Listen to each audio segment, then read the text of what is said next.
Alan Lewis Raw Conversation, where every voice has a story. Yeah, hello, I think I'm there. You sure are, mate. How are you? Very good. It was That's I had to turn my Wi-Fi off. it's always the internet, isn't it? That's it. It's That's like it. always kicking the old machine, then it suddenly works. That's it. Yeah, I know you can't kick that thing though nowadays, can you? No, no, shamefully, it costs too much. Hey, Chris, thanks for joining us. In the background, I have Jacob, who was messaged you. He's the executive producer, so he's here today as well. Love Hey, it. Chris. Nice to meet you, Jacob. Nice to meet you too.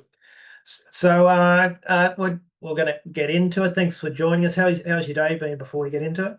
Yeah, it's been good. Been good. Not too much has happened. I had a really, really good chat with someone with a sort of a good friend who's somewhat of a business advisor as well. So Yep. I'm all juiced up and ready to go.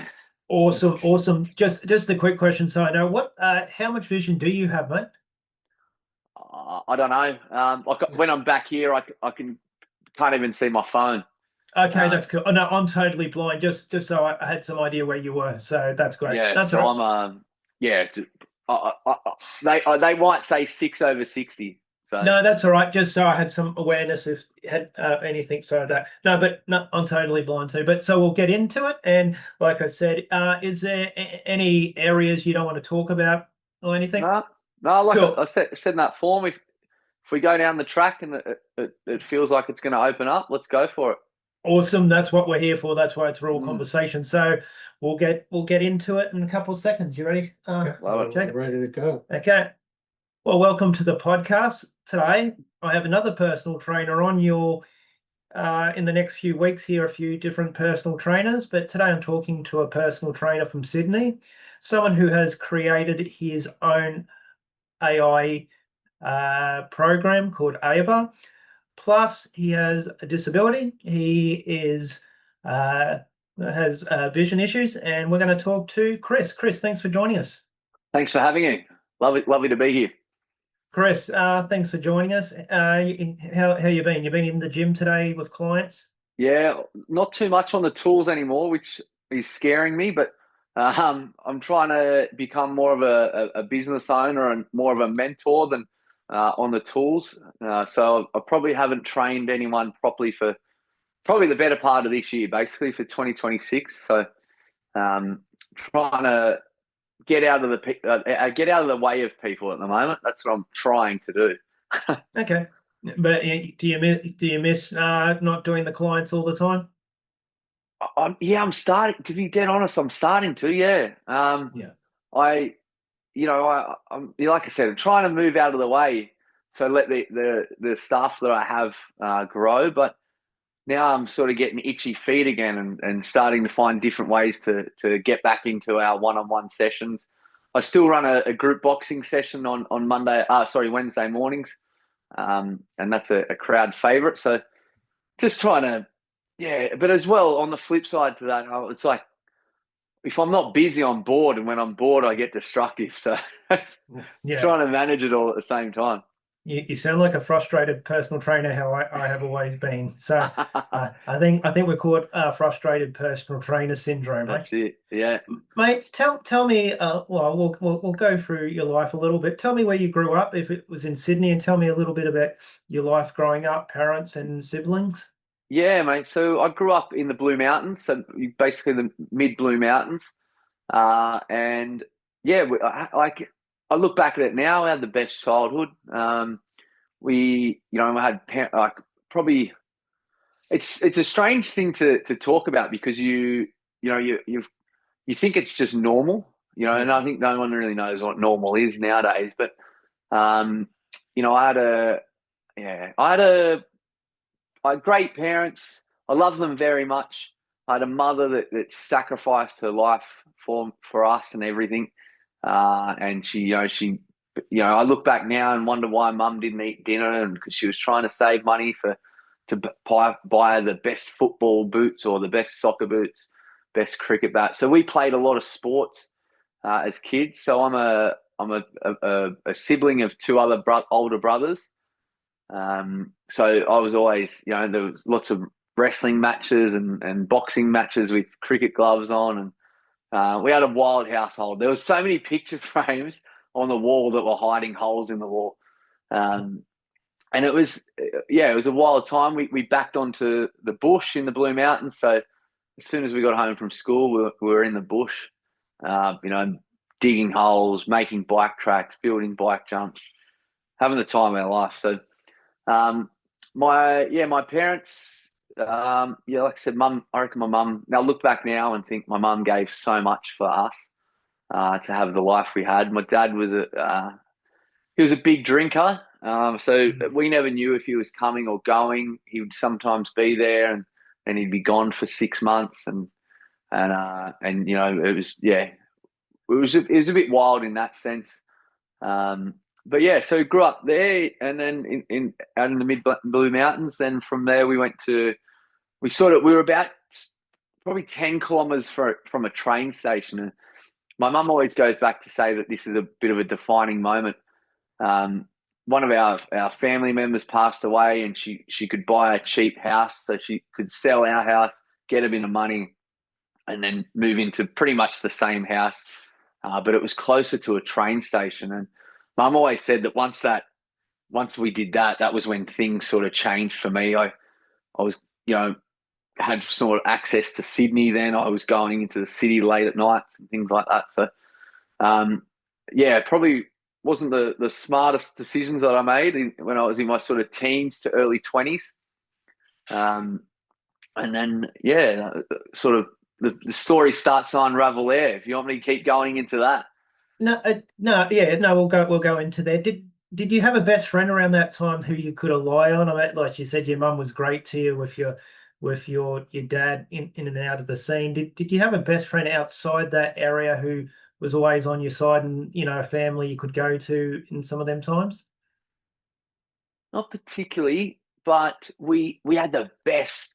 So we lived like on this block, like it was a big sort of like a loop. It was a big loop street. And we were at the bottom of the loop that backed onto the bush. And there was our house.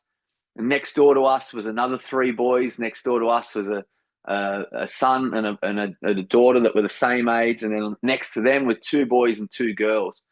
And then across the road was another a girl and boy. And we just, we get home and we'd run amok throughout the street, playing football, playing down the bush. So, like, I look back and I never really, but I always said it was just normal, like how we grew up. We laugh at it now and go, it's wild, but I also look at how much it's affected my mum, and she'll definitely come up a lot in these conversations just because of just the way how her life's planned out. But she did a lot for us, and we didn't really realize that because we never went without. And then we look back now and I go, how did she do it? And then I go, it all starts to work out how she did it. But I think you got to look back. You only knew what you knew then. Wisdom only comes with age. At a certain age, you don't know how to walk till you start walking. So you can't totally blame yourself because your only wisdom will only grow from lessons and what happens in life to what you know now. And I believe you're a parent now, so you learnt from back then of how you want to be a parent and a father as well. And I think, I think there's lessons, what are good and bad from that time as well. Yeah, 100%. Like you said, let's jump forward let's go forward a little bit to when your life did change a little bit. Can you tell us about that day and so people understand how it happened and how you got to that day? So it's probably like I said, once Mum moved up into Springwood, where I had access to a train. I was an hour, 50 to an hour to Sydney. So I'd sneak out and I'd catch the train to Sydney and I'd come back. And, I started finding I don't want to call them gangs, but, a little street crew or a little brotherhood of friends. Yeah, peers. That you would get into. And, we would, we just bonded together and sort of as time went on, we all thought we were the best thing since sliced bread. A couple of little incidents as I got into 18 and 19 years old. A couple of run-ins with the police, things like that, and that was that was probably more like I said, just thinking I was invincible. After sort of the 19, 20, 21 came the drugs and the party scene, the scene of I got the sort of the back end of King's Cross before it all went to kaput down here in Sydney. We did, we were work. It was like we just work, and then come Friday, we'd straight on the train down to the casino and just living a terrible example of a life. And then we talk about sort of the day that changed your life, and there's a great book from Jim Rohn. It's titled exactly that, the day that changed your life. And for me, mine was January 10th, 2010. I was working as a labourer, as installing solar systems, and I was on the roof, and my trade background is landscaping, so I would confidently say I've got a good eye for detail, and I could see a straight line and tell you it was straight, or I could see if something was out. And one day the tradesperson got on the roof with me as I was doing the solar panels, and he's like, "Mate, what have you done there?" And I said, "Oh, what do you mean?" And he measured it up and said, "It's so out of whack. Like, you need to go and get your eyes checked." And I was like, we're having a little argument on the roof. Going, whatever, it's fine. And I'll measure it, and I couldn't believe it because I had this eye for detail. And then, so anyway, time went on, a few weeks went on, and then a few other little incidents started popping up where I was like, "Oof." One, a couple of them was I was driving along the highway, and I'd sort of veered off to the left and nearly hit a cyclist, and I had no idea. It was lucky I had someone in the passenger seat. They're like, and they're shouting at me, "What are you doing? What are you doing?" I was like, "Oh," turned back onto the highway. And so after the tradesman had said, go and get your eyes checked, we had a half day on the Friday. And so I went to the optometrist in our local town, and they took me through all these tests, and I was in there for hours. I was hoping to get in and get out and back to the pub and have a beer. And it took me, they were in there for hours, and he just comes out and you'll never forget it. He said, "Look, do you want to give your mum a call?" And I said, "Oh, no, what? Come on, let's crack on with it." And he just said, "Look, I've only ever seen this once before, and the person that I saw, they end up having a brain tumor and passing away." And I was just like, "What?" And he said, "Look, you need to get your mum, you need to go down to hospital, and you need to get this sorted out." So we went down to hospital in Penrith, so where I basically live now, and that was it. From there, I was in and out of hospital. I was poked and prodded with all these tests and lumbar punctures, in and out of different things. And I sort of threw myself into it a bit. I went into like a university study, so I was poked and prodded a little bit more. And then sort of 9 months later, I was diagnosed with Leber's hereditary optic neuropathy. And so there was the two choices. There was this MS, a version of MS that only affected your eyesight. That affected your eyesight first, but could get towards the rest of your body. So I could have been possibly wheelchair bound, or there was Leber's, which ended up being what I had, which only affected your eyesight. But the difference of the two, one was curable and one wasn't. So I ended up getting the one that affects your eyesight that isn't curable. So yeah, that period of my life was incredibly dark, and I spent a lot of time. My memories of that at the moment are just literally curled up under a blanket in my bedroom.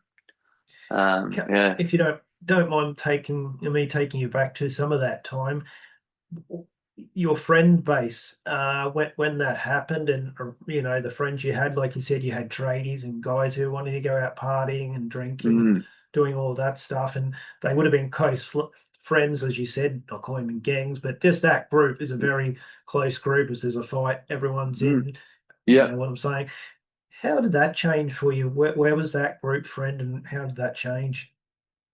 Yeah, it's interesting. It's such a probably a two-prong, that one. I had a girlfriend at the time, Yeah. um, and that was only early days, and I'd been friends with this girl for a very, very long time, and she was back then I was probably punching above my weight very heavily, and I think we all do. yeah, and then and then she sacked me. Um, yeah, so we split up. So I had the eyesight thing going, and then we split up, and I just thought, friggin' hell, how am I gonna? I'm never gonna find a girlfriend ever again. Yeah. The friends group though, that's a wild one. That was probably the best thing. I had my best friend. At the time, he took me to the appointment where I got diagnosed. He lived near the hospital in the city that I was going to, so he would. You bring up some good memories. He would take me out, bring me a jacket, and I'd have cannulas all up both arms, and he'd take me to McDonald's in Sydney, and we'd go and get chocolate sundaes at night. So I'd sneak out of the hospital, and they end up doing a fundraiser for me. So I had a really, really good close group of friends, and mate, thinking about it now, they were the ones that got me through. Like my mum. So a part of this is that my mum wore a lot of this on her shoulders because it was passed through her genetic format, her genetic line. Yeah. And so she wears a lot of this on her shoulders. So my mates, yeah, they kept me upright, and they kept me going, and it was, yeah, it's so many good memories actually now. I think It, like, yeah, go on. it shows that they were true mates then. People Yeah, who left you weren't your true mate. Just about that time, I'm going to ask you to talk about what the disease is so some people understand. One other question: Did you know anyone around that time who could had a disability or who had some form of disability? no, um, no. Like there No. was one girl at school in Yeah. primary school that was in a wheelchair. Yeah. Um, Now I've never thought of it, but no, No, because there was no one. yeah, it's strange because it was like entering a different world. Like you said, you thought when you just said it, no, there's no one, and then you would have met other people with similar issues as you moved on. Yeah, Just can you explain a little bit about, well, as much as you want, what the disease is, so people understand what the disease is? yeah, and I'll probably do a really bad job of this because this was something in the early days, and that I used to try and find a cure Yeah. for it, and try and when you start to read about it, it really probably gets you pretty emotional. So I'd always shut it down and stuff it. So it's Leber's hereditary optic neuropathy, or LHON, or Leber's. So for me, the general consensus is it affects males in their early 20s. It's passed through from the mother into the son, and it stops with the male. So thankfully, my children won't have it. Okay. Um, I have a cousin that's female that could possibly carry this on even further. But everyone else in my level of the children, my cousins and nephews and all that sort of stuff, cousins and all that, there's only one female, so she can still carry it on. It starts with for me, it started with affecting my left eye first, and then came over to my right eye. Yeah. And the best way to explain it is like there's an oil pastel painting, and someone's got a wet rag and just done circles and Okay. smushed it all together. So it's all, and another way would be, which we were speaking about with technology earlier, was the old TVs that had the rabbit ear Yeah. antenna. And it was, Yeah. when you had bad reception, it would go like we used to call it the black and white ants. Yeah. And so when I look at the camera at towards you now, there's a piece there where it's just all fuzzy and I can't even see the phone in front of me, but it's all just fuzzy. And then so my peripheral vision is okay. I can walk. I don't need a cane. Walking over shadows is, if you didn't know what was going on, you'd think in looking at me, you'd probably laugh because there's a shadow of like a tree, a branch, and I'll step over it. So there's things like that. Probably, and getting around day to day. I don't know. I'm happy to have a fall and have a bump. It's part of what comes with Yeah. what we deal with. Just a little bit again. We're going to move on to that, what you created and becoming a personal trainer. Yeah. You would have lost a lot of, well, you can call them some freedoms. For a guy at your age, driving a car must have been, so important. Just going, you would have to train when your vision got worse to, go out and yourself. But, losing that freedom of not having a car and not to be able to do some of them normal freedoms, how did that affect you straight away? Yeah, I think, and we'll get into some goals and things like that later, but I reckon my biggest goal right now in life, which I'll never be able to achieve, is to go for a drive along the highway with the windows down and the music blaring, driving towards the beach. That's one thing I would love to be able to do. The freedoms, probably one of the biggest things, and this is why I moved down the path of creating Ava, was, relying so heavily on other people. Yeah. That was probably the big thing. And I don't know, I get frustrated with things quite easily. If things don't work, I get frustrated. So relying on other people to help me out, or, for example, the other day, I was trying to get to the train, and the train basically took off as soon as I was stood in front of the doors. And then in comes this wave of, this wouldn't have happened if you didn't lose your eyesight. You idiot! Now you're going to be late for your appointment. And the internal beatdown is crazy. And so so a lot of that, going back and probably learning a lot. And this is probably, I'm probably quite a stubborn person. So when they asked me to learn about Braille, I was a bit, I'll sort it out. I'll learn something else. One of the key things I reckon that helped me the most was my mother walking me to a local Anytime Fitness. Yeah. And we counted the steps. So we walked up our street, counted the steps, down the street, counted the steps. Then we got to the next corner, we counted the steps, and we wrote them down on like big black writing on A4 piece of paper, and I'd hold that in my pocket. And so it was almost, that was like my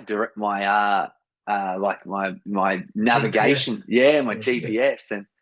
And then I got to the gym, and probably prior to this, I would sit in my backyard and lift, just do bicep curls with dumbbells. And once I started going to the gym, a guy asked me to write him an arms workout, and I was like, yeah, for sure, I'll do that. And I said, I don't know if you'll be able to do my arms program. I've literally sat in the backyard for 8 hours a day lifting the same weights. When I made him the program, I printed it out and I put it in a sleeve and in a plastic sleeve and presented it to him, and he gave me $80. And by this point, I hadn't made any money for probably 18 months. And I was rich again.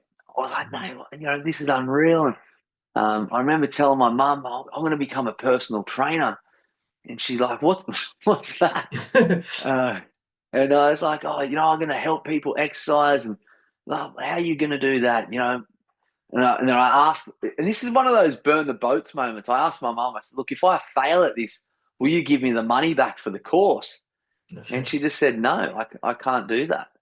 and at that point, I'd already committed and paid for it. Yeah. So yeah, and that's an interesting piece too. I chose Yeah. to do it online Yeah. because I wasn't confident enough to talk to people in a classroom about why had to stare so closely at the computer, or why I had to use a voice program. Yeah. So I did it at home, and yeah, So just a question there about you that. go. That's At how I that became a stage, personal trainer. Yeah. sorry, just a question about that. When you were doing it online, did you have like Vision Australia, someone like that, help you with computer programs? What were you using then, so people understand that you weren't just seeing a computer like sighted people were using something like Zoom or Dragon or whatever it is? Yeah, so I think it's called Zoom Text. Yep, Zoom Text. Yep. Now I just rely on the Windows button and the plus symbol next to backspace. Yep. That's what I rely on at the moment. Yeah. And that's at level maximum. Yeah. And yeah, it was a lot of that. I mean, they would say, and you'll be upset at this because I know your Yep. history. Yeah. They would say it should have taken about 16 weeks to complete the course. Okay. And it took me probably 12 months. So it took me a lot Okay. longer Hmm. to do it. I had to source, a mentor to help me, who was either a personal trainer or a gym owner themselves. And yeah, that was getting through that. A lot of it was back then. A lot of it was on PowerPoint, and questions, and they were the course provider was very helpful. Yeah. They were pretty flexible. I think that's probably one thing, and one piece of advice I give to anyone that's listening is, be forthcoming and honest about your challenges. Yeah. Because if you do, people will be more inclined to help rather than you trying to hide it and hold it back, Yeah. because they then think you're probably a bit weird. So if I'm near someone who I've not been around, I say to them, hey, I've got a vision impairment. I'm going to need to look at my phone really quick, like really closely, Yeah. rather than them walk past me and go, what's this guy doing sniffing his Yeah. phone? Yeah. Um, And it's amazing what people do learn with vision problems. You learn little skills and tricks to try early on to try to pretend you're not, or you don't yeah, have a vision issue. You learn little tricks in shops or anything so people don't notice you yeah, until you get that wisdom and time to say, this is who I am. yeah, I can't help this, and I've got to walk proud like this. And I think when you start walking proud like it, people look at you different, and they least notice you that you got a disability when you're showing it and you don't care. yeah. It's funny, the amount of times I've said to a store attendant, "Oh shit, is that where the price was? Oh, missed it, didn't see that one." You're like, Yeah. oh, Well, yeah, going back, quick thing about me, when, like you said, PowerPoints and computers, well, how I had to do, I was about 95, so personal training was a lot different. Then it was only a couple of yeah, weeks in them early years too. I went to college, but I got put on tape deck. So, yeah, yeah. so that's how far I go back. So you passed your course, obviously, and then you had to get clients, and I'm being there, and we're going to get to Ava, but I just want to Yeah, take us so through this story. Tell I us. went and started at a big box gym, and then Yep. even the interview process was wild. Like, Yeah. having to go and work with people, and then and do the interview and be honest about the vision impairment while still trying to not tell anyone. Yeah. And yeah, that was challenging in itself to be able to go and do that. So from there, I went and worked in a big box gym, and it was pretty unsuccessful there. Mm. I was out one night at dinner, and I bumped into a friend, and they said, "Look, do you have you ever heard of Vision Personal Training?" I said, "No, what's that?" And her brothers owned one of the franchise at Parramatta, and so I went down there for a couple of hours, and I learnt more in the couple of hours there than I'd done in the entire course. Mm. And so from there, I was trying to renegotiate different jobs out here in Penrith. So Parramatta's probably an hour from where I was living, and I ended up just asking them if I could work for those guys, and they took me on. And again, there's a whole mentoring program with there that they took me through. Every one of their sessions is completed on an iPad, so it made things a bit easier. There was lots more systems that I could utilize to my benefit, rather than just writing. I had when I was training at the big gym, I had an A4 clipboard with gigantic boxes, and I would write in whiteboard marker, big, nice and thick, the person's weight that they lifted, so that I could remember it for the next time they came out. So, I had their name in big black letters, and I'm flicking through it, staring at it nice and closely to work out which client I had today. And even then, like, it was probably a thing that I still struggle with now is, and this is an obvious one, but like with personal training, obviously it's personal. So like if my client came in and didn't know about my vision, and they got on the treadmill, and say their session started at 1 p.m. and they got on the treadmill, I would wait over at reception at 1 o'clock, and they would be looking at me like, "Are you coming over here to train me?" And I'd be sitting there waiting for them to come in. Yeah. And there's this to and fro, and then they would come over and go, "I've been on the treadmill for ages, like staring at you." And I'm like, "Yeah, sugar, I should have told you I can't really see very well." So there's countless stories about that. I think it's true, and that's where I said sometimes you learn ways to how to kind of make that work. You know what I mean? Some, like you said, sometimes you don't tell people that. In the end, it's best to tell them. But you learn how to make it work and make it seem normal. You don't want someone to come in yelling, "Hey, I'm here, I'm here." Yeah. You say, "Okay, we always meet at the desk, so I know we're going to always meet at these things." So you make plans, and then in the end, it just looks normal to both of you. Yeah, exactly. And now with the going into more of the personal training in a smaller gym, where it really needs to be personal, I would be telling people straight away, like, I'll meet you at the door or at reception, or, if you're going to go and do something, just give me a shout and say, "Hey, Chris, Tony's here. I'm on the treadmill." Yeah. Beautiful. All right. I know where the treadmill is. I'll come and get you from there. Yeah. So you're right. You find being straight up and transparent, and working with, the people you are, because I know a big thing in the vision impaired community is finding employment, and I think that's a balance between doubt and confidence with people they doubt themselves that they can find employment, but then their confidence comes in to attacks them, because they go, well, it's gonna get sticky. There's gonna be sticky situations that I don't really want to handle.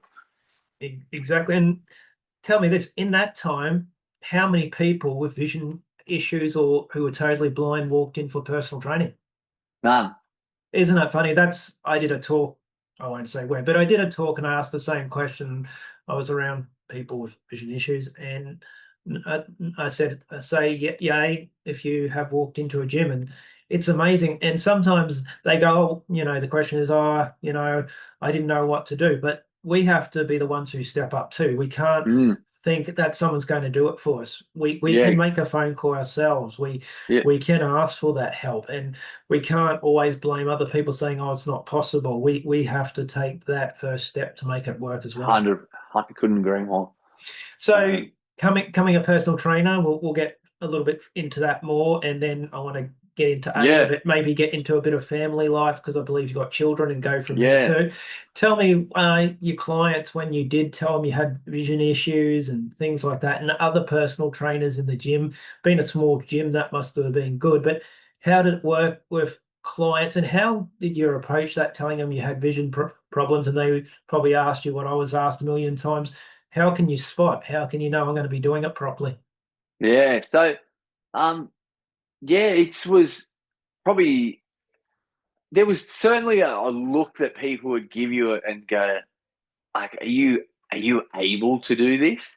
Are you adequate? And I just like, try me. And I'm sure maybe you're the same. Try me. See how you go. If you don't think I'm good enough to train you, we'll see how, we can part ways. But my journey as a personal trainer now is probably, I was quite successful in that studio in Parramatta, Western Sydney, and then opened, was sort of, grateful enough to be helped and supported by a friend who was also in the business to come and open my own business in Penrith.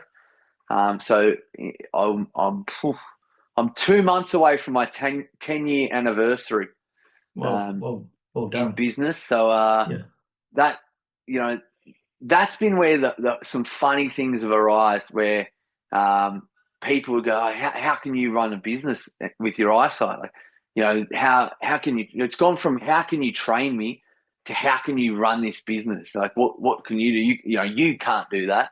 And it's that is fuel to my fire. I love that stuff. So, and then probably since then, I've trained two people that have had vision loss. One was probably a vision impairment. One was other fellow was completely blind.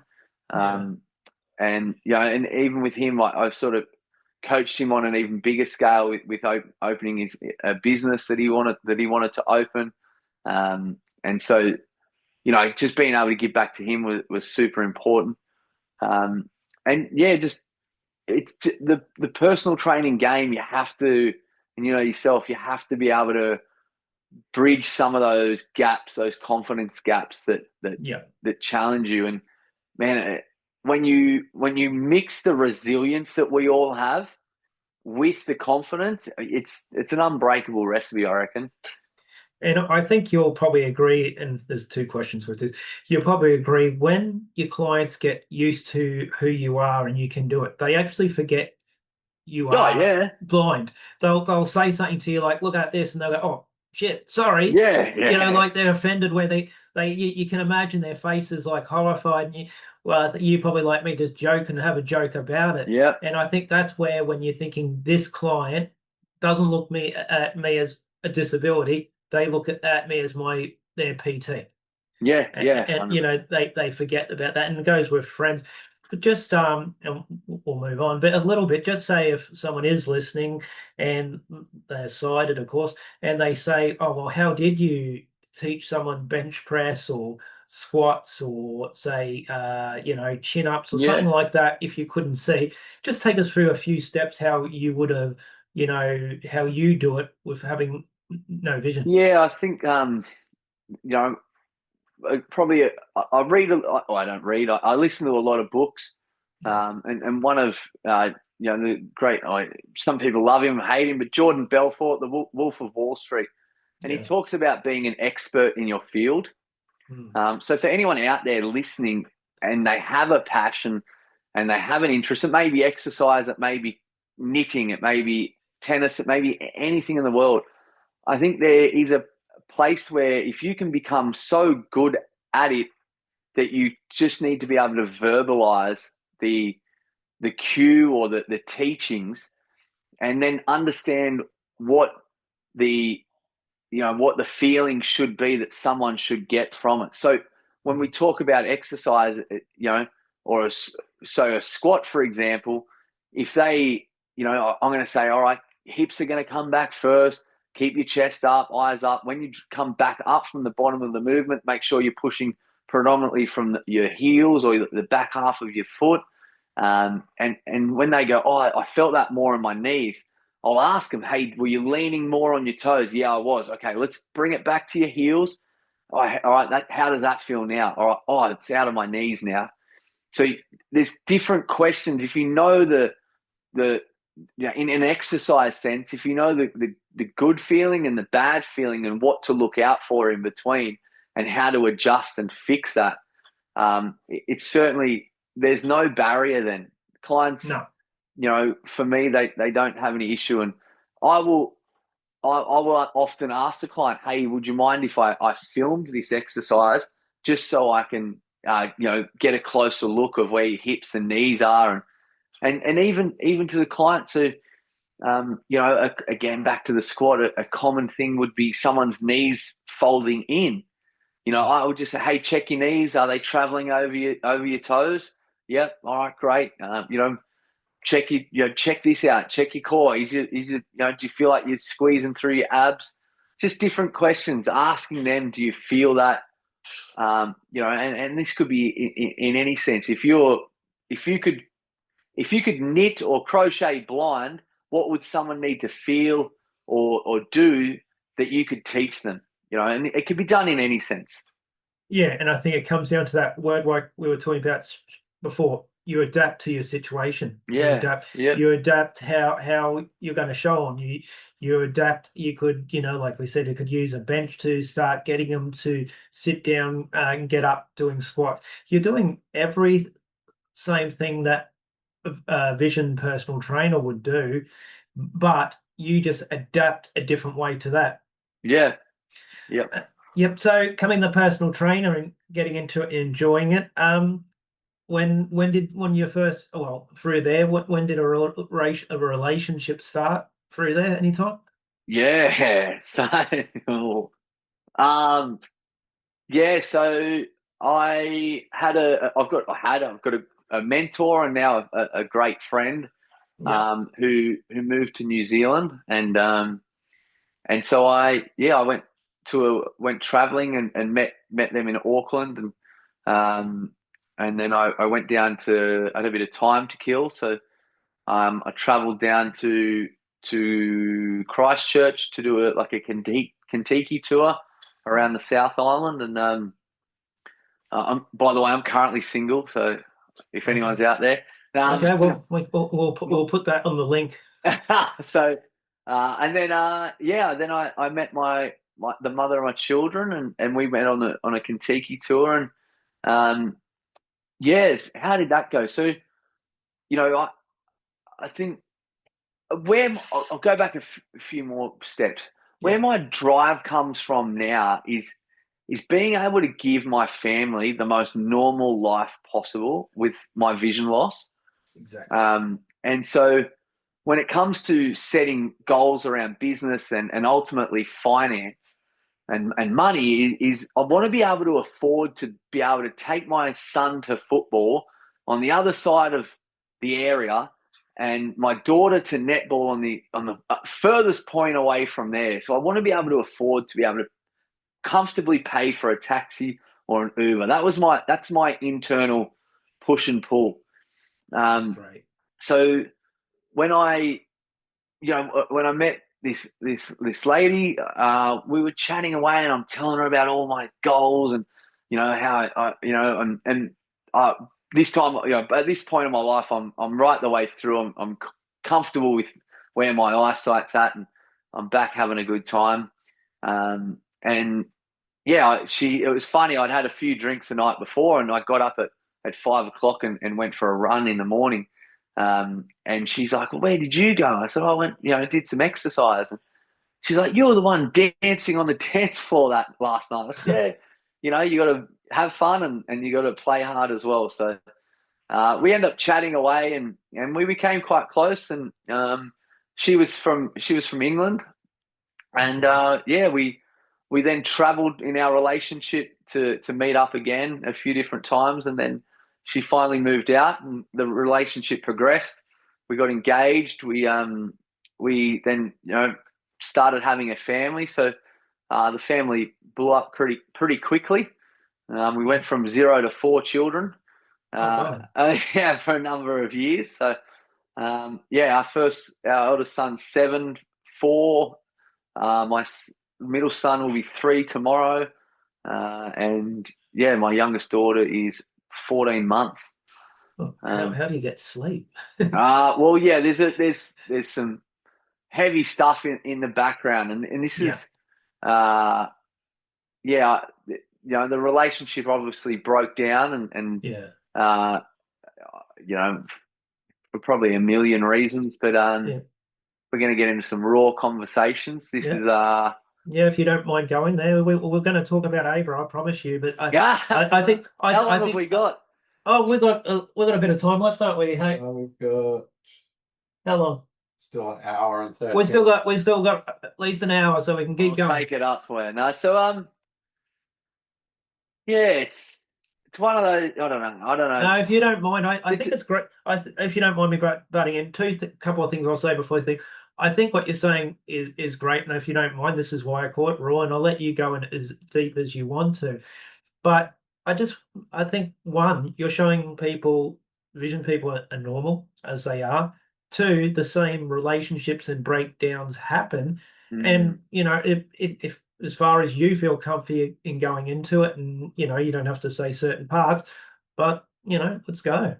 Yeah, so there was there was a relationship breakdown. There was some, you know, she was told. I was told that she was going on a holiday back to England, and and then and she'd be due back on a certain date, and that date came, and that date passed, and I always, probably for the flights to go back were a very quick surprise that I'd found out. So I was only told about them a week before they were leaving. So at this point, she was with 3 children, and she was pregnant.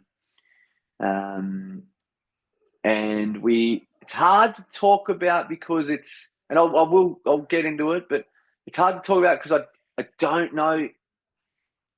I have a feeling it was pre-orchestrated, but I don't have. Yeah, so No, I understand you can't kind of yeah, say so it's go that direction, but feel free, like you said, you're just yeah, talking so honest. You're talking honest. and so she didn't come back, so I made a few inquiries of why, and I didn't really believe them, and because communication at the very start, it was normal-ish. It was a couple of photos and a couple of videos of the kids, and then it just dropped off, and I thought something's not right here. So yeah, I then decided to travel over there, and try and see them.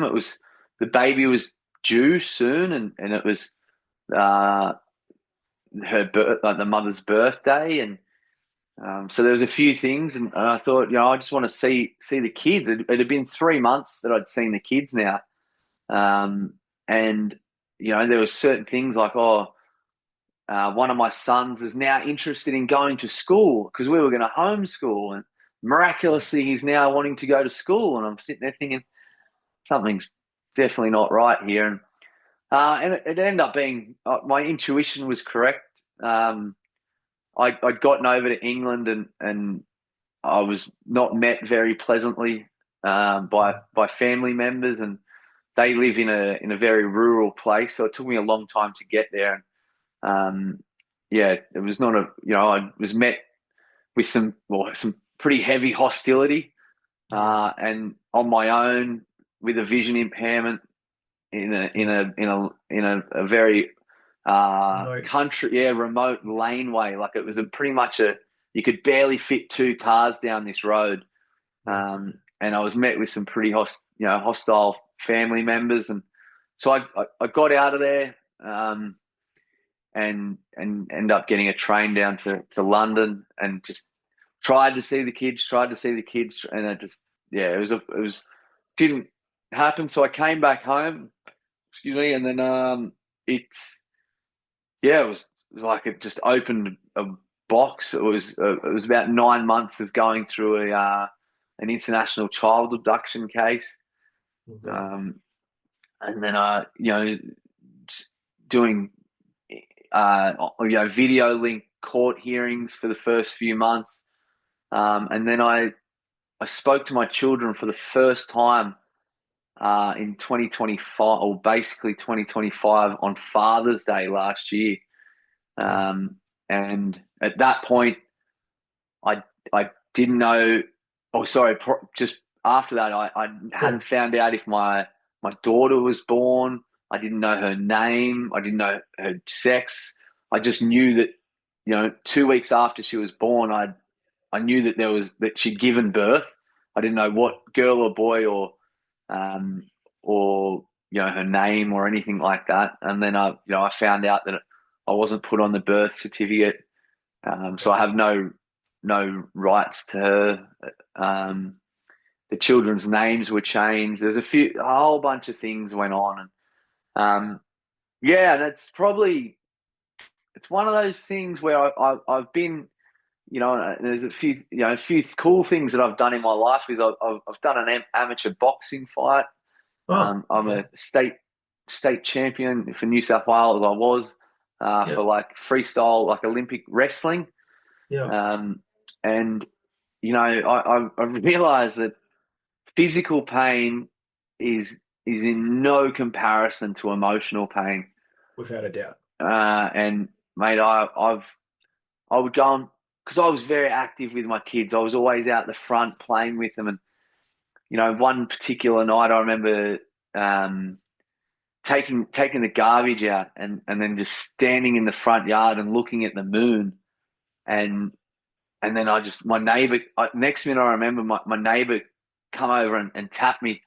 We got a bit of an open sort of front yard, and he come over and goes, "You all right?" And I'm like, "Oh," and I was laying on the ground just crying and crying and crying, because I never thought I'd see my kids again.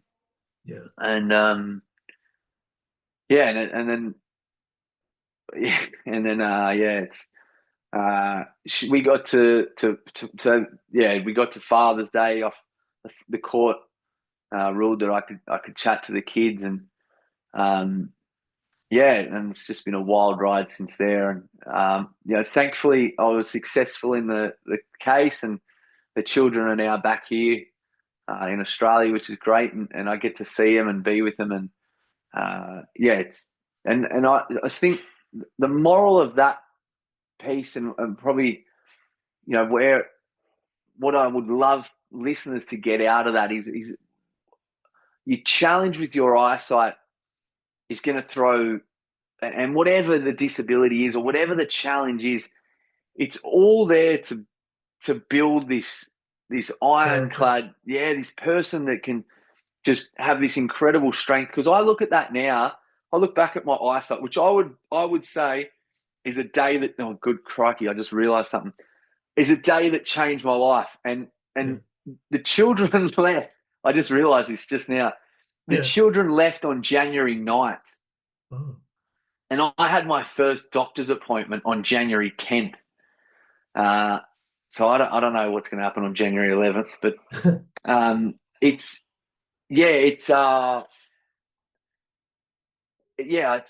I look at my eyesight now and just think, man, I'm so glad it happened, because I would not be able to have handled this. This is an incredible weight I'm carrying. I'm trying to run a business. I'm trying to keep things afloat at home. The bills don't, just because the children aren't there, the bills don't change. They might be a little bit smaller because there's a little less electricity getting used, but mortgages and rents and all those ones, nothing changes in that sense. And so that was a huge thing to carry, and I'm so grateful that my eyesight, situation happened, because I would nowhere near be able to handle it. And there's still moments now that I look at and I think, like, it's just a huge weight to carry, and I'm getting through it. And I remember leaving the courthouse in London, the Royal Courts of Justice, and it was 5:30 on a Thursday night, and everyone had gone home, and it was dark in London, and I just sat in this 100 years old building and just filmed a video for my children, and just said, like, whatever's worth fighting for, fight for it. I've travelled all the way from Sydney to London to fight this fight, and I've done this and done that, and I've done this because I want to show you kids what it's like to be resilient and fight against something that you love. And it's a 2025, mate, was wild. It was such a roller coaster. I've never cried so much in my life in 1 year, and I've never been in so much emotional pain. And now that I've got my kids back, it's just it's the best thing ever. It really teaches you, what's truly important in your life. It does, and thank you so much for being on this and taking us down that emotional path and opening up like that. I'm really thankful that you felt like you could, and it means a lot that to hear that story and just about your children and that with your vision issues and that. Do they understand it? I suppose, the younger one doesn't, but the older ones now, do they understand some things dad can't do and see, and how have they adapted to it? Because my two children are well grown and they've been with me all my life. And again, I say, when your clients look at you not as that, say, blind personal trainer or your wife or partner, or my wife doesn't, they don't even think about that. They'll bring a friend over, and when their friend gets here, they find out, well, my kids have moved out, that I don't have any vision, because they just look at me as dad. Yeah. There's the the two little ones say, "Dad, where's your car? Where's your car? Why do you get driven in a taxi?" And then the older son will go, "Your dad can't." And I've had to explain it to him. I don't think he understands it. He gets it, but it's funny that with the two little ones, where's your car, Dad? Why has Mum got a car and you don't? There's little things like that. My daughter, who's 4, she'll, my daddy can't see. So there's things like that. Like I said, I'm on this whirlwind mission to make sure that they can live the most normal life possible. And there was probably a little moment yesterday where I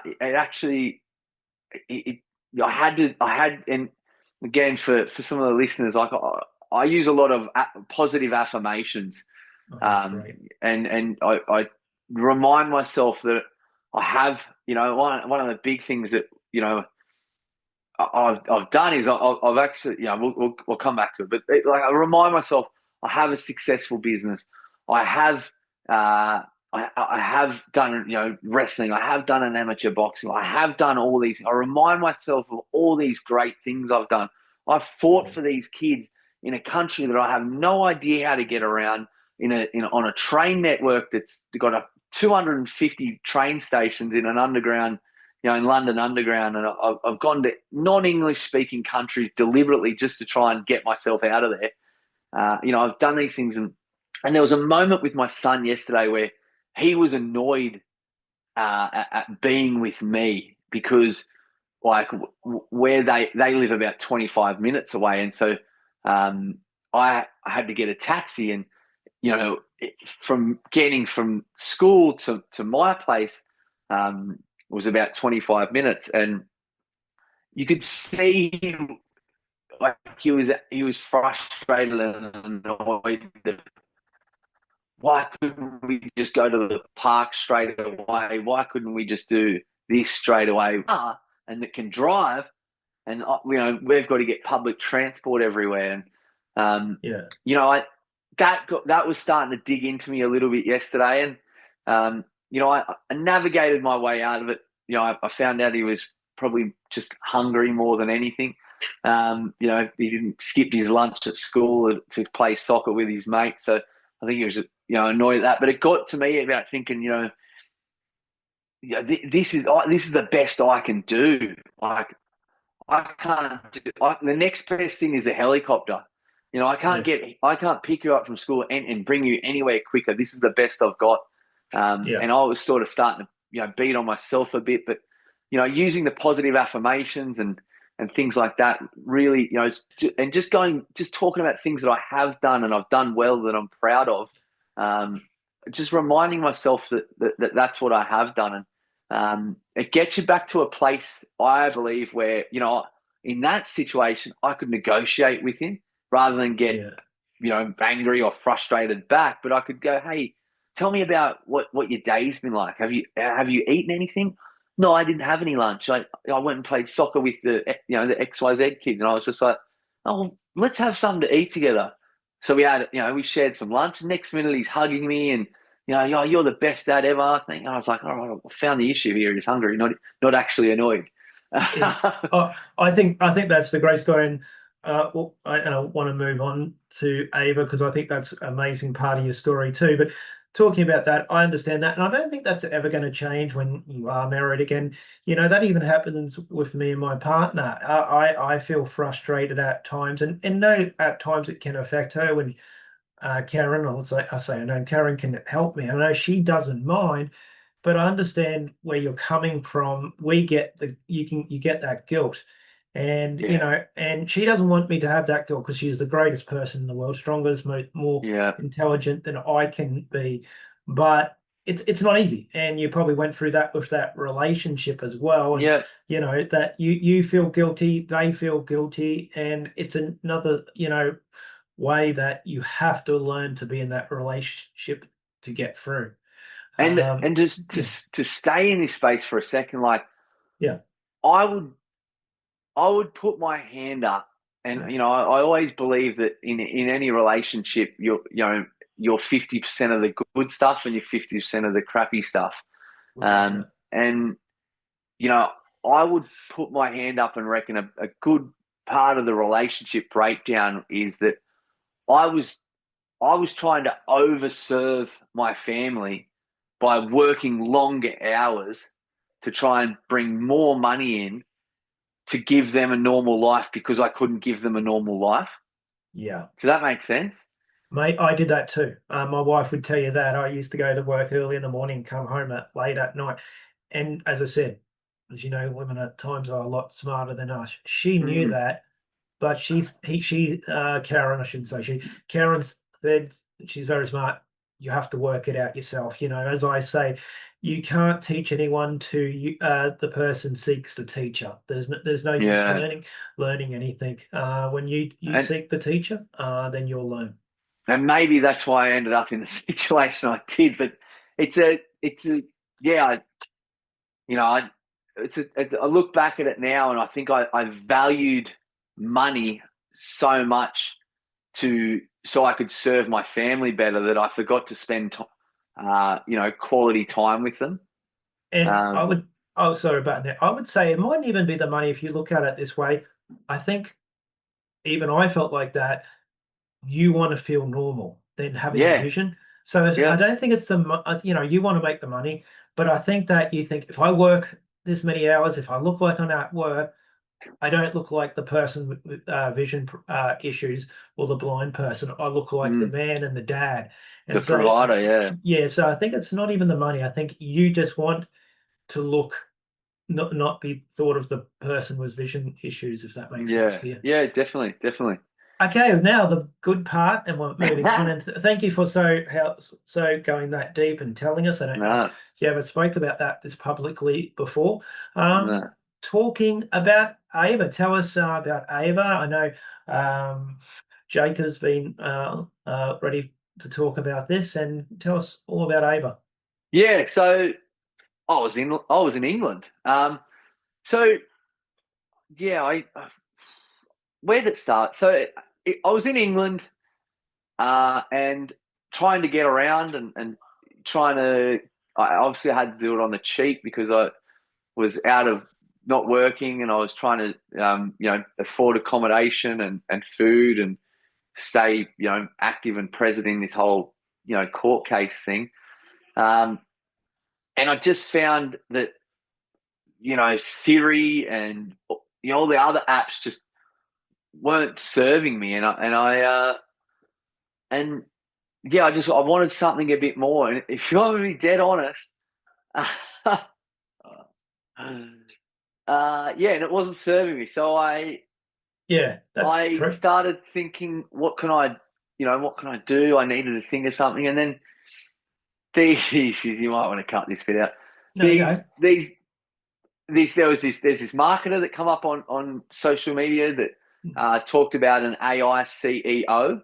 Yeah. And how you might have heard Ty Lopez. Yep. And he talks about his AI CEO. And then the bit you should probably cut out is then there were these ads on Facebook and Instagram started popping up about these AI pornography girls. Yep. And I thought, shit.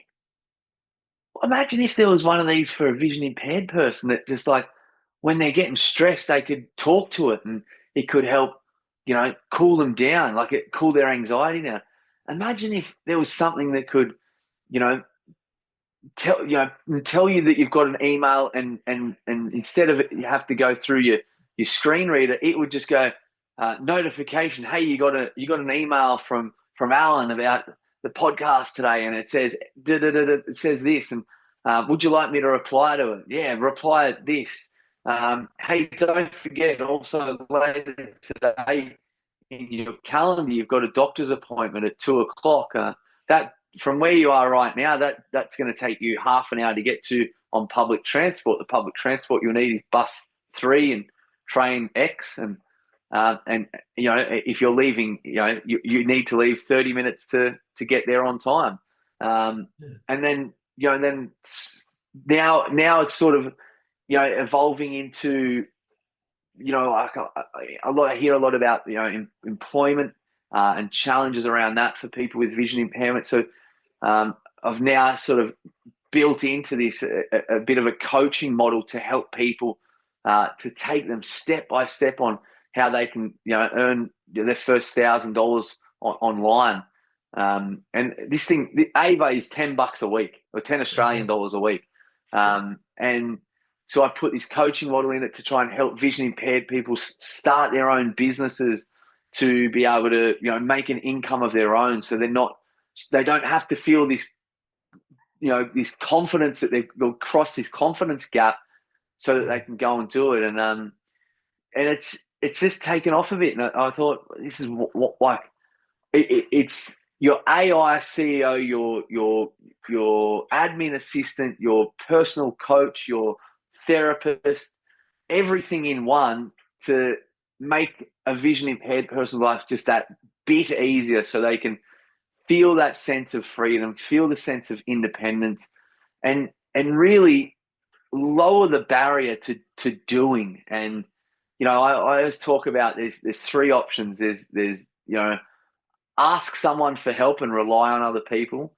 Try and struggle and grit and grind through it and probably stuff it up like we always do, or not do something at all that matters to us. And for so long, there was so many times where I would, I really want to do this, and no one will help you with that. You can't do that.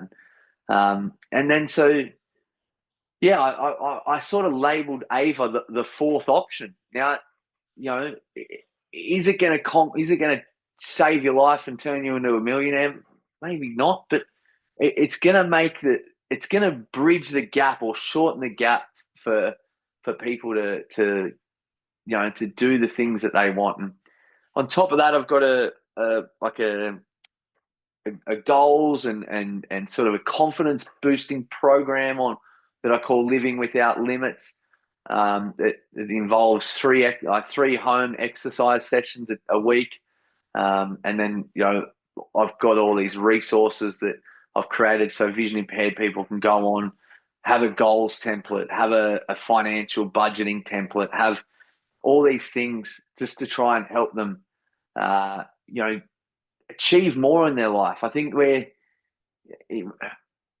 and you're living proof of it, but I think we're in this space where I hear a lot of people medicating with alcohol and drugs and other crappy stuff that they've got these amazing stories inside of them that really if they could build that confidence to go out and do a little bit more and share it. Like every vision impaired person on the planet could be a public speaker. if they could just have that confidence to go and do it. And for me and you, confidence, and I assume you, but confidence starts with, for me, exercise. Yeah. Today I did 5 push-ups, and tomorrow I'll do 6, and that's me progressing on. And good grief, what if I did that every day for 60 days? Well, I'm now at 67 push-ups. Far out. I could never thought I could do 67, and that's confidence. And now you're strong. You're positive. And if you've got something that you're passionate about with that confidence, you put those two together, and you can change your own world. I think it's great, and a few more other questions. I think what you're saying basically too with Ava, if for some reason, if you're never going out trying to find out how to catch the bus down the road to go to a mate's house and finally go it, and then when you first do it, you get to your mate for the first time, you go, hey, I can go to the next bus stop, the next one after that. And I think, that's what you're saying, that confidence is that push-ups. If Ava can help with this, hey, I can go to the bus to get to the ferry, to go over to the city, and every little step pushes you further and further out into that world to show it's possible and show you how big the world is. And so, an example of this, I was I was heading to a grocery store I wasn't familiar with, and I pulled up Ava, and I said, when I walk into this store, where's the deli section? And it couldn't give me the answer, so I was like, all right, I've got to build that into it. So I went away, developed the software piece to be able to insert that in, built that. So now I went back and checked it, and I was like, all right, I'm walking in. I want to get to the deli section of this supermarket, and then Ava goes, which entry to the store did you come in through? And it's like, I came in on Riley Street. Okay, so when you get to the front of the store from the Riley Street entrance, walk. These are the steps to take. So now Ava is connected to Google Maps in the background. So when you prompt Ava to ask you, when you prompt Ava, hey, I want to go to, let's build this out, right? I want to go to a networking meeting to talk about something I'm really passionate about. Okay, here's the bus to catch, and I'll take you through the walking directions to get to the bus stop. Then we'll get that bus, and and it takes you step by step by step. Then you get to outside the networking meeting, and you go, oh my God, no, I shouldn't be here. This is, and then all the fear, anxiety, and doubt comes over. Then you can talk to Ava about that and go through a breathwork exercise with her, and then you can go through, something to cool you down so that you can then go in. And what you're saying is exactly what I wanted to build it for. So it can just help close that gap for people, and just shorten the space. And I think 2 things, we're coming to the end, and I'm so pleased we're talking about Ava. I think 2 things you got to start thinking. I think Ava down the track's not going to be just for people with vision impaired. When you're saying breathing exercise and thinking and how to get there, people with anxiety and people who are scared to go out of their houses, I think Ava is not just going to be a platform for hope down the track for people with vision issues. I think it's going to be possible to help so many people, like you said, talk me through getting into this conference, talk me in that I can go out today. So I think, Ava's only going to grow, and I think you should be so proud of yourself that it's just not going to help people with vision. Yeah. And the last thing I'll say about that too, the great thing is, like you said, walking into that shop and having the vision issue and not knowing you get there, it's like if someone without vision, they wouldn't understand what directions and how to say, be careful this step, what comes up. Someone who may be, working with Google Maps, walking inside might explain this, but they don't understand you have to take step by step and explain each period. And because it's coming from you with this experience, I think it makes it so much better for when it uploads, because you have so much understanding about the information you need to get somewhere. Just with And, Ava and that. and that's, Yes. you know, Sorry, where go it's, no, I was just going to say on that, and that's where I really hope, you know, it's coming to life, but I hope it just, you know, takes off with rocket fuel, because I'm living the experience and going through that experience and thinking this has got to be easier. So I then go and find a way to build it so it's easier, so I can pass it on to the next person, and just grow it and grow it. Just I've got a few other questions before we come to the end. Can you tell us a little bit how to find Ava, how it's how people with vision issues, or like I said, I think what you're saying, anyone who even doesn't have vision issues should use it for some of them reasons. Yeah. So the website for Ava is qualitylifecollective.com.au. I'll share a link with yourself. We can hopefully put it in the notes for the podcast. Jacob will. Yes, and it's through the TikTok page, which is Talk to Ava or Living Without Limits, and the same on Instagram. It's all over the links on Instagram and TikTok. And yeah, there's a free trial once you jump onto the qualitylifecollective.com.au. So all one word, qualitylifecollective.com.au. It is a free trial there, so it gives you a bit of a mix of what to expect. And then, like I said, it's $10 a week. I think it's a bit cheaper if you do the month to month one, but I look at that and think it's like having a support worker with you. And well, it's cheaper than having someone every day with you and paying for an assistant every day, isn't it? Yeah, and so it's I certainly support. It doesn't alleviate the need for a support worker, but it certainly might shorten their hours up. Okay, last couple of questions. Hopefully you enjoyed this, and thanks for how raw we are, and I think we're running on pretty good time. Yeah, we've still got half an hour. Oh, cool. Okay, something I do normally at the start or end, and I got 3 questions, but I don't ask all 3. I got say top, middle, or bottom. If the person's in the studio, I'll get them to read it, but I know I'm all by heart. Can you pick top, middle, or bottom, and I'll say the question to you and see what your answer is. Yeah, let's go to the top. Okay. What toy can you remember as a child that you always wanted for your birthday or Christmas and you wished so hard for it? Did you get it? And what was it? Crikey. The first thing you said as toy as a child was probably like the 1 foot tall Buzz Lightyear. Okay.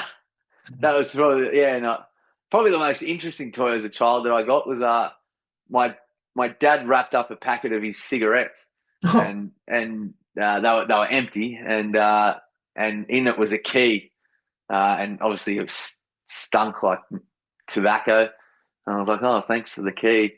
But it was a key to a padlock, a bike lock, to a dual suspension Huffy. So that was pretty cool. Oh, okay. No, thanks for that.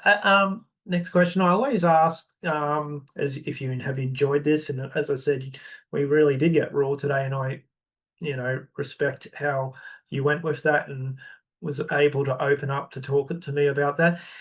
A friend or someone or a business person or anyone, if you have enjoyed this, who would you say, hey, I've just been on Alan's podcast, I've really enjoyed it, you should go on? If we're going to stay in the same lane as a vision impairment, probably Craig Shanahan, who I helped open the Blind Chef Cafe in Penrith. So he got a lot of media attention. Was on a few of the evening news programs and things like that. And I think he's now wrapped that up and doing more catering. So Craig Shanahan would be one. Probably that's probably it off the top of my head. If you know him good and we can put in contact, like I said, I'm making this podcast a genre of stories and people, and that'd be great.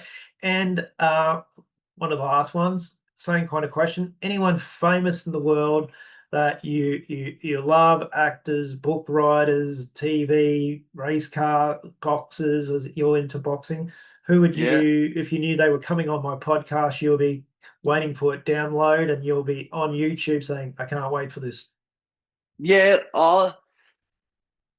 The person that's had the greatest effect on my life, I reckon, and he's passed now, but Jim Rohn. Yeah. I'm not sure if you're aware of him, Right. but he's absolute rock star in my life for mentoring. So if if you're into listening to your books, the biggest book that changed my life was The Art of Exceptional Living by Jim Rohn. Okay. And he would be one, and this one might turn the listeners off, but if you had Donald Trump on there tomorrow, I'd be sharing your posts all day. Hey, you know what? It doesn't matter. It's not about politics. It's again. No. I just think, I want to sit down with anyone. Anyone has a story. I don't care what side they're on. I don't care if they're an alien. This is what I do. I just sit down and Jacob's The alien joke. you got an alien joke? No, I liked the alien joke. Oh, That's okay. great.